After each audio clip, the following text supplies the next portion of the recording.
Here we Look go. at us. What time is it? 5:16? Oh man. 5:17. That's Oh okay. shoot. Wait.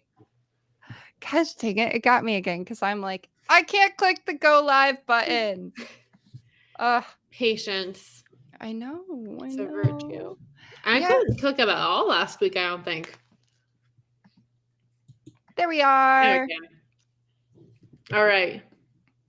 Doing the thing. Doing the things, all the things. Episode 11 for chapter 10 of Punished by Rewards. I was telling Brittany before we started, this is my lucky number, so this is going to be our best episode yet. I thought it. Listen to me. I'm like, I thought it was an okay chapter. Well, we're going to make it an incredible episode.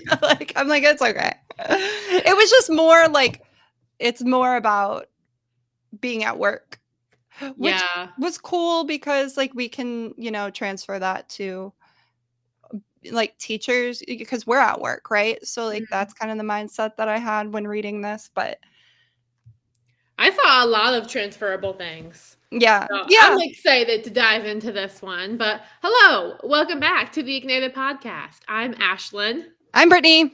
And today we are going to be talking all about chapter 10. Thank God it's Monday, the roots of motivation in the workplace, in Punished by Rewards by Alfie Kohn. And this week, Brittany is going to do the honor of doing the first summary for us. You ready? What if Alfie hears this episode and he hears you say that you didn't think this chapter was that much? What Maybe he'll make notes and improve it. I'm just kidding. He's gonna be like, whoa. No. Yeah, no, I'm sorry, Alfie. No, it's all good. I'm just busting you. Are you ready? 2 minutes? Yeah. Here we go. Okay, so this chapter was all about how incentive-based programs do not really work in the workplace, and instead of focusing on incentive-based programs, we should be focusing on choice, collaboration. Oh, there was another C. Choice, collaboration, and content. How much choice does a person have in the job that they do? How much collaboration do they have, a sense of community and the type of work that they're doing, and do they think it's important? It talked about the 3 types of motivation or the systems that we use to motivate workers, and the evaluation system, the incentivized system, and there was another system. Maybe there was just 2. So for incentive-based systems, you know how Alfie feels about incentives. It demotivates people. It makes employees competitive. It creates a system where people feel helpless and they have no control. So he just said, abolish that. That's just not motivating workers, and it never will. And then he talks about the evaluation and how the evaluation system that we use really doesn't do anything to motivate people. Instead, it kind of makes people resentful of the whole system, or because it makes people resentful because right now this is the way that businesses and schools use evaluations is more to control or to like pass the buck of responsibility. And so then he went over choice, collaboration, and content, and ways to improve. Boom. Look at you go. You got a lot of content in there. That was a good one. Content. The 3 C's. Yes. Okay. Oh, hold on. Let me get my...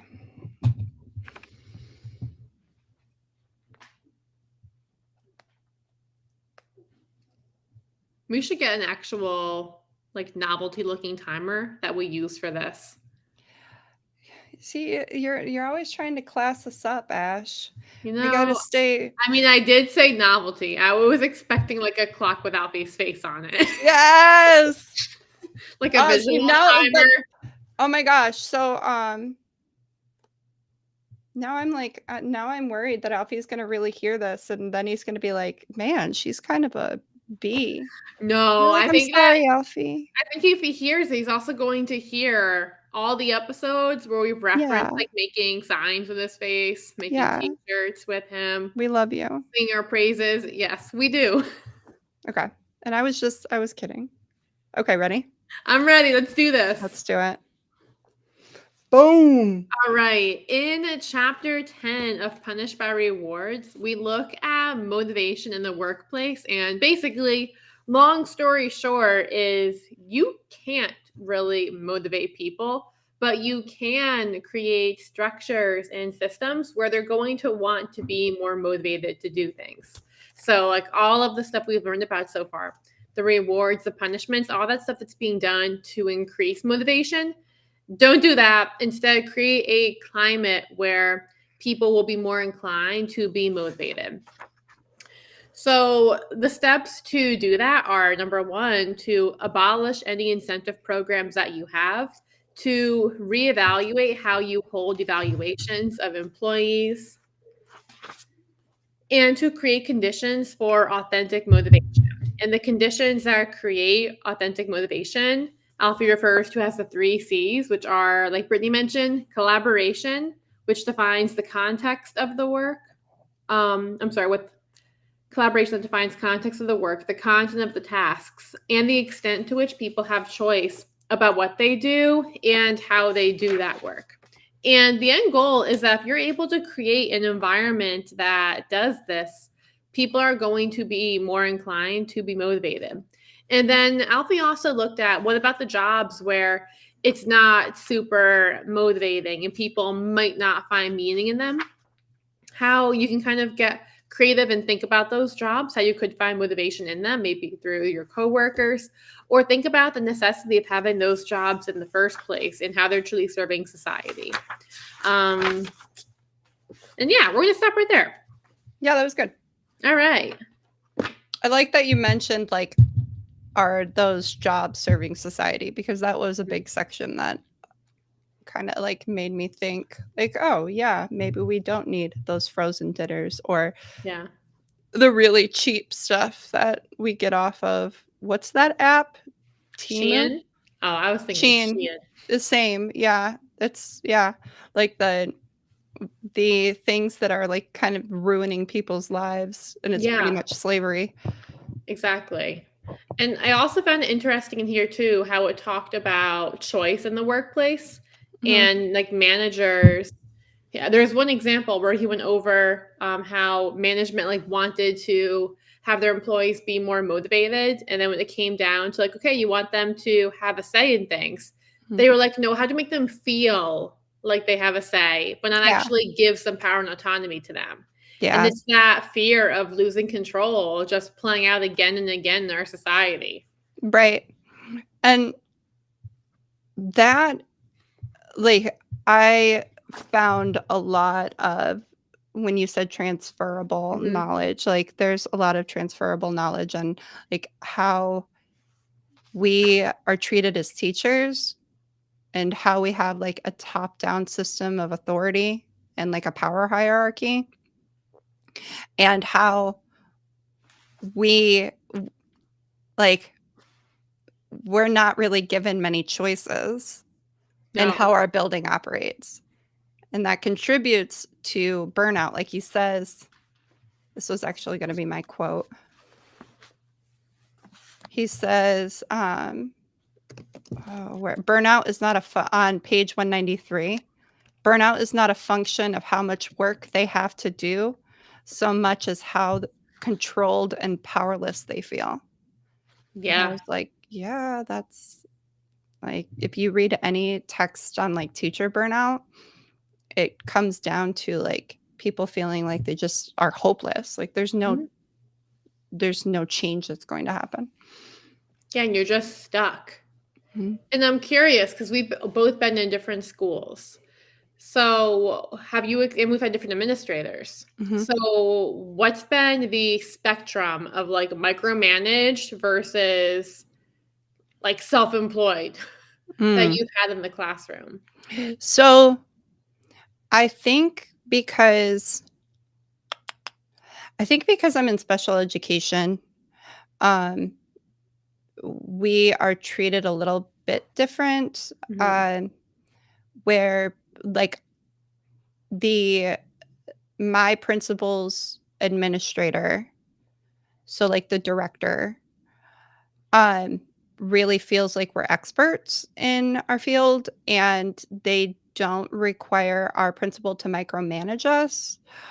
Um, because I feel like that's where it comes from, like if you have a principal that does micromanage, it's because they're super stressed Yeah. because their authority figure is maybe micromanaging them or And just putting that's them under. yeah, that's what we've seen too in this Mhm. reading. Yeah. So, um, I haven't had too much experience with micromanaging. Mm. And I teach art. So, it's few and far between you find an Yeah. art teacher who goes into administration. So, if my principal was trying to micromanage me, they wouldn't know what to do. Like, how do you micromanage an art room, like an art teacher? And that's the thing too, because I've also, I don't know if people listening have heard this, but I've also taught art before. I Mhm. had a job teaching art as a long-term sub, and I also had a position for almost a year. Then the pandemic came, my role changed, teaching another elective called informational literacy. Mhm. So I've kind of seen the way you're treated differently as an elective teacher versus like the content area teacher. Yeah. And it's crazy. Yeah. It was a big shift for me. Yeah. And for good and bad too. Yeah, I feel like people kind of forget you, Mhm. which sometimes is nice, honestly. Mhm. Sometimes it's kind of nice. Yeah. But then they also put you in places where it's not serving you. Right. Or like I had a professional development meeting, I had to sit through a math PD. And I'm like, I'm Yeah. not teaching math. Why am I here? Yeah. Oh, yeah. Um, Yeah. and I am lucky in that context too because I work in a center-based program, so every training that we have has to do with our student population, specifically like behavior and mental health and emotional impairment. So that does serve me, but I've definitely sat through reading curriculum PDs. Mhm. I'm just like, okay, I mean, this is cool to know, but I don't need to know how to like, operate this textbook or No, follow this the online program. curriculum Yeah. pacing. Yeah, like whatever. It's Yeah. yeah. I I mean, oh, go ahead. I was gonna say I've had the whole spectrum of different Oh yeah. styles. I've had people who are like, create this class. Go for it. Oh yeah. And I've had people who are like, I want to see an area in your lesson plans where it tells me what the other adults in your classroom are going to do, Hmm. like down to that level. So I've kind of been all across the board. And truthfully, I've enjoyed my job more when I've been given more autonomy, Oh yeah. but autonomy with support. Hmm. So when I had that job where I had to create the class, I did not feel supported. I had autonomy, but Hmm. I felt like I had to watch my back, honestly.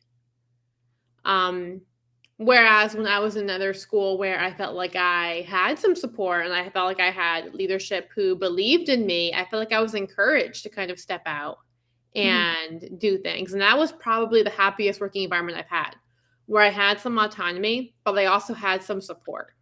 Yeah. When you were talking about how an Mhm. administrator told you that they wanted to see like what are the adults in your classroom doing, like I can understand why, because a lot of the time paras or TAs, they don't know explicitly what they're supposed to be doing, so they just sit there Mhm. and they're not used, and then they don't feel useful, and then that wrecks their motivation too. But you have to do it in a way that is encouraging, like with our evaluations, because that's probably when they told you, right? Like the review of your lesson plan. I think this came in an email. Oh, Yeah. Things got a little bit Right. wonky during this season of life in my Yeah. career. No, it was a strange situation to be in. I think it was a lot of like looking to be more micromanaging and like give these items to do to Mhm. show like you're asking for things. But I think what matters the most is what the act that's happening too.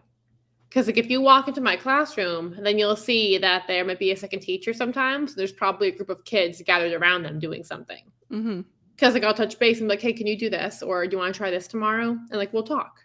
Yeah. But when you feel like you have someone kind of breathing down your neck and then even like looking for issues, Mhm. that feels so demoralizing. Mhm. Well, I once heard that I think it was in the district I was working for at the time that you weren't going to get highly effective because that means that there's no room for improvement. And Oh, somebody had said that, and then word got around, and then the evaluation system was meaningless. Like nobody was taking it seriously, but at the same time, like you had to take it seriously because it's merit pay, or like, oh, it well, was? it's not merit pay, but it was attached to whether you would get your pay bump or not. So Mm. yeah, I guess merit pay. And like that was that year that they had made, like, it was a district decision, and which they ended up taking it back because it was I so wonder why. demoralizing. Right. Like, I don't know. I think the biggest thing that I've taken away from this book is that, like, along with the rewards, just like how our evaluation system is shaped is so ineffective. Mhm. Oh. There was something that you just said, and it made me want to add on to it, but now I'm losing it again. No, come back, I thought. know it was about like evaluations or something like that, or feedback to teachers. Where in the text did it talk about the evaluations? Oy, Let's go to that. was it 185. do. Oh, having it be a two-way conversation. Yeah. I'm on that part too. Yeah. In a continuous approach Mm-hmm. and having it be divorced from decisions about compensation. Yes. And even like ranking too. I think I shared here before that I had one administrator at one point who would put down the kids' test scores by the teacher mailboxes. So you could see each teacher's class and where they were performing, kind of like a competition. And it pissed people off. Like, there's so much wrong with that on so many levels, mainly being we don't control test scores. Mm-hmm. Somebody write that down and send it to whoever needs to hear it. And something interesting too, I'm doing an experiment right now where we do exit tickets after most of my lessons, right? Mm-hmm. And I've changed it so the kids can't see their grade now. They can see like their quiz average across their standard, but they're not seeing their grade per the eggs unless they want to come talk to me personally, just to see if there's like a reduction in anxiety, maybe an uptick in performance. And I haven't started long enough to see all those results yet. But I have seen a lot less anxiety surrounding exits and even like some more joy in like trying to participate and understand the text. I like it. Somehow that felt like it connected to what we just said. Well, I think in my brain. Yeah, I think it connects to the book, definitely. Yeah. Like, how many times have we read that grades are demotivating, like unmotivating? I was thinking of the ranking, I think.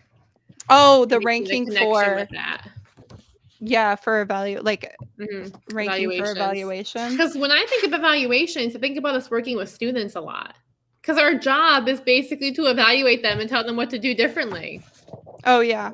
You know? That's a lot of what we have to do. So to make it come across in a way they're going to be receptive and not in a way that just creates this fear culture, which is also something that Sharon from Teaching Through Education and I were talking about. We did the whole 2-hour-long training on this in my membership, The Village, last month, looking at the fear of failure in education and students. And I forget the stat exactly right now, but it was a huge percentage of people who fear failure more than other things like spiders or like storms, other like big fears people would probably have. And fear is a huge percentage of our society. And I think it's because we do things like this in our schools for years where we embed and instill that fear. Yeah, because when we think about PBIS, failure means you're going to lose out on that experience or that reward. So yeah, or you're punished if you're not doing PBIS. Right. You know, it's rarely seen as a learning opportunity. Yeah, no, it's not. Yeah. I was going to say like it's a learning opportunity for the kid to just like learn how to follow whatever you want them to do. Like it's a learning opportunity for compliancy, but no, it's not even really that. Yeah. So what was your favorite quote? Oh, okay. So there was a lot of different things I identified here, but I think what I like a lot comes at the end of the chapter. And it's on page 196 in the physical book. It says, when management earns their trust, theirs and the employees, when it provides the time and resources necessary to make informed decisions, they are generally only too happy to take steps to manage themselves and to begin to take control of their lives, and they as in workers. And I highlighted that because of the concept of earning trust and giving support. I think that's so important. And I have a saying in my classroom where respect is given, trust is earned. And like I recognize that my students are not going to trust me when they come in, probably a lot of them. And that's fine. That's normal. They're just meeting me. And truthfully, I don't even aim to get their respect. I say that we should act in a respectful way, but the choice for them to respect me is completely up to them. But trust is also something that I feel like is earned. So I will always respect my students, but I feel like my trust is earned. Yeah. And I think management has to remember that as well. I feel like there's this misconception in society where if someone has a status or a role, they assume we're going to trust their decisions. Not with teachers. No, probably quite the opposite. Actually, it's probably the inverse effect right there. Right. We want to know how long you were in the classroom for. Exactly. Your experiences. Yeah. Some account on Instagram posted this at one point. I forget who it was. So if somebody else saw this, comment the account.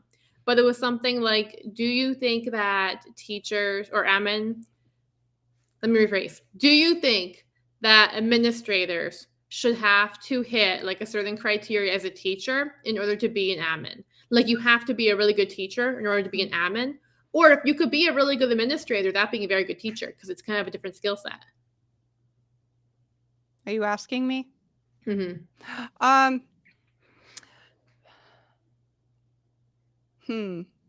I think that it depends. So this is going to go into like my quote. The way that our schools are designed right now, I would say it'd be more helpful to have an admin that was a really good teacher that could help you with your practice. Wait. I don't know. Okay, so because they also have like all of these like managerial and paperwork and administrative responsibilities too. And the thing is too that I feel like you can know a lot of the things to do in your classroom, but you operate under constraints. You know, so like for example, I might know that's a really great idea to include movement and turn and talks and to have centers around the room where the kids can explore these different history manipulatives. I know that. But if my lesson plan says I have to do 5 different center rotations in 15 minutes and I don't have a globe, then I'm not going to be able to do that. I'm going to have to create something virtual where the kids go through on their Chromebooks and they can do it. Maybe they can move around the room, but they work on their own thing and they work at their own pace because that's not enough time to get through all these centers and all of that transitional time with 20 plus kids in a room. Yeah. or like, like, okay, I should do different language structures, or I should highlight parts of my text to make different things stand out more to kids. Mm-hmm. But if I only have 2 prep times this week because the rest of them go to meetings, when am I going to do that? Right. So like, you can know a lot of the things to do, but being able to do them and implement them, that's a whole different story. Yeah. So I think go ahead. So I think that in that in that lane of thinking, it would be more helpful to have a creative teacher who became an administrator. Because not only could they help you creatively problem solve those 15-minute rotations, but they would also know, like, reading that is not realistic because they've been in the classroom, like, Exactly. So I would say that, honestly, talking through this, that a principal should definitely have been in the classroom and have been an exceptional teacher. What do you think? I don't know. I think that a principal should have been in the classroom, but I also think a principal should still be in the classroom. I think every administrator should sub like 1 day a month and just remember what it's like. And don't get so depersonalized from it that you forget what it feels like to be in that position. So this is, I think, a good segue into my quote, which is, let me find it. Performance evaluation. Where is it? Your goal is the last reason. Maybe you can help me find it. It's the quote about how we structure businesses right now in a pyramid style, with authority sitting at the top and it being a few positions that are coveted.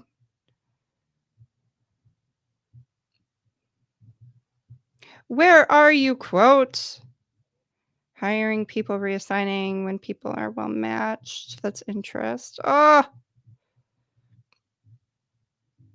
And I have all of these color coded too. This is definitely ADHD, where I have systems and my systems get me lost. So if you have ADHD, pop a hand in the chat. Oh, okay. So I'm going to just try to say it myself. Okay. Wait, I found it. What page? 184. Okay. And I also commented on it that I feel like having a freelancing kind of work environment might destroy this principle. Do you want me to read it, Britt? Can you find it? Hold on. I'm dubious assumption first. Yeah, do you want go ahead and read it? Okay, I think this is the one.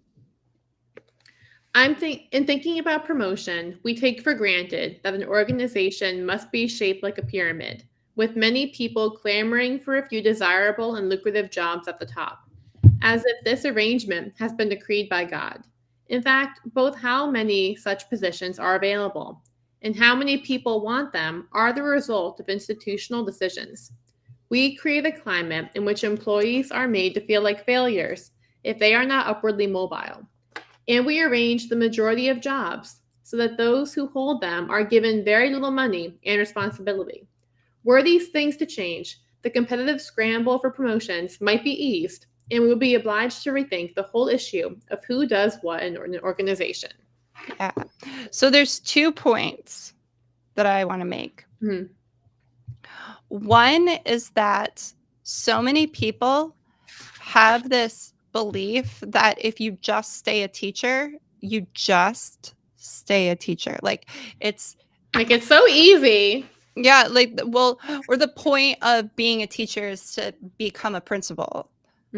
No, the point, or get into administration somewhere, be a director or superintendent. Yeah. But we need to shift our mindset on that being the teacher, that's the most important person. That's one of the most important people at the building. And that needs to be the coveted position, not the principal, not the administration. Yeah, and it's so interesting too, the way our schools are structured. Like they're an organization, right? But it's so segmented and no one sees what else is going on. Mm-hmm. You Yeah. know, like we have the teachers who are like the majority of the workers, then the administrative level, the district level, the state level, the consultation people you bring in, Mm-hmm.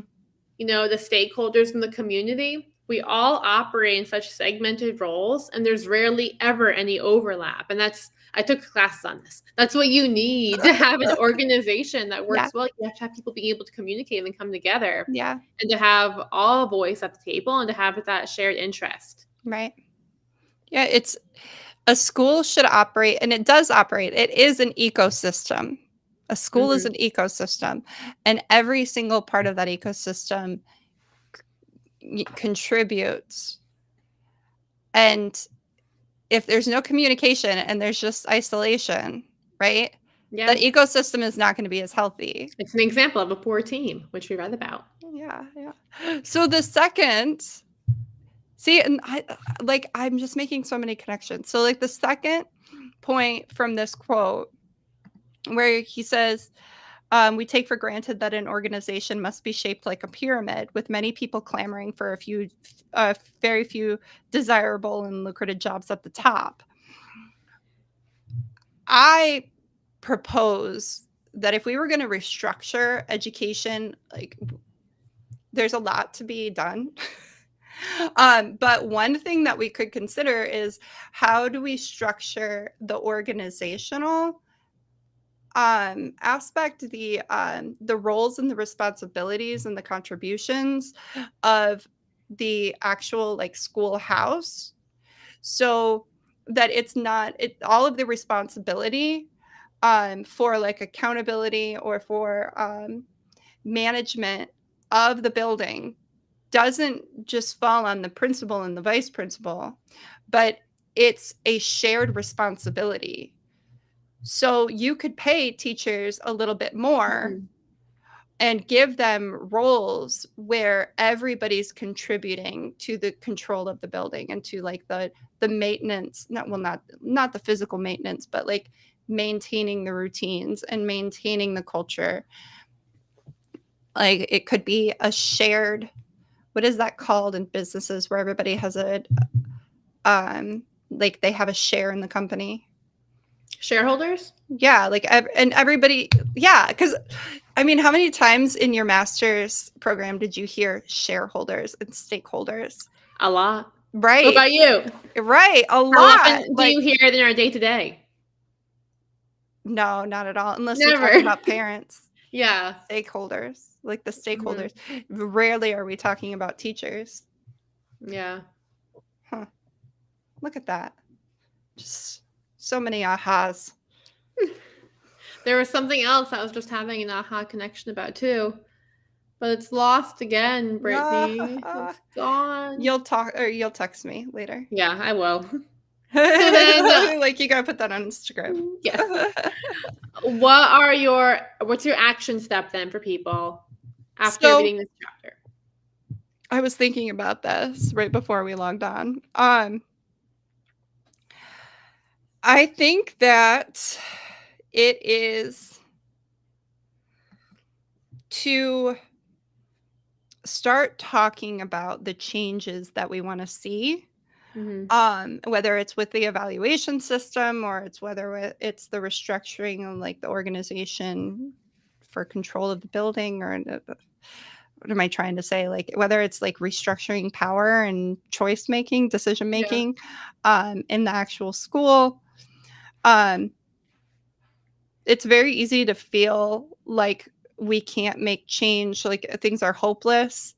But in reality, change happens with conversations and communication and idea sharing. So we want to just be more vocal Talk to your teachers, talk in your building, talk on social media, talk about the changes you want to see, no matter what kind of changes they are. Like, the more people that are talking about them, the more likely the changes are going to happen. That's true. That's Yeah. a good one. Thanks. What about you?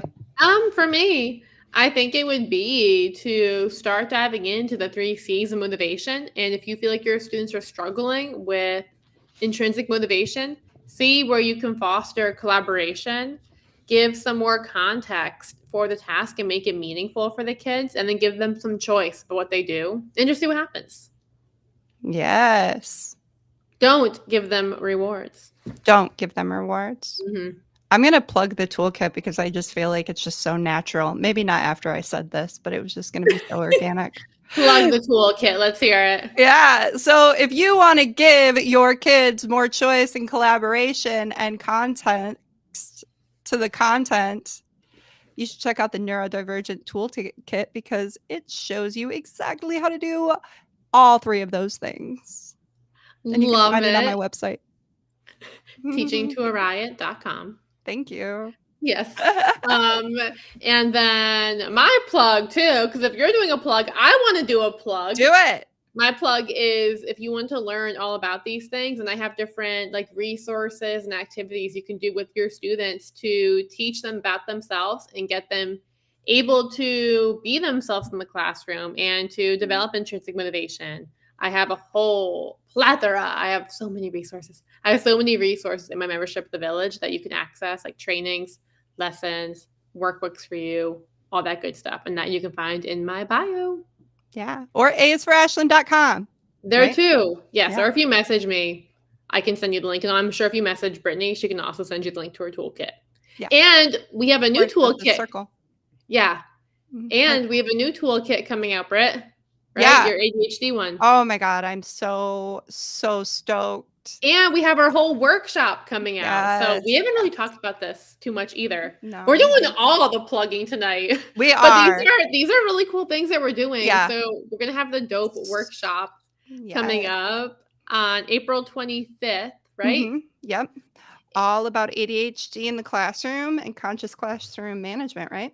Yep. And then we're going to have a lesson that you can teach your students to normalize ADHD and teach different coping skills that they can use to ideally create a classroom where it doesn't feel like this taboo topic or like a stigmatized student. It's a community of support Yes. for each other and one that celebrates neurodiversity. Yes. And ADHD. So if you want love that, maybe what should they message us? We can tell them more information about it. ADHD, yeah. Yeah, message us that or DM us ADHD. We can tell you more information about that because stuff will be going on. It's still on pre-sale, isn't it? We just haven't really announced it yet. Yeah, the workshop is on pre-sale and so is my toolkit. Yep. So yeah, just message us ADHD and we'll send you the link. We got you. All right. Now it's time for our beautiful outro. You ready for this, Britt? Dude, I just forgot what I say. Bye. I say bye. Okay. Last time I was saying, and I'm Brittany. Yes, you said I'm Brittany like 3 times. It was beautiful. Brittany and I were hysterical. After last week's episode ended, like just go back, listen to like the last 2 minutes and just know afterwards we were wheezing from laughing so hard. It was fantastic. It's why I do this. Good. Yes, that was good. All right. Well, we hope this episode left you feeling ignited, remoralized, and re-energized.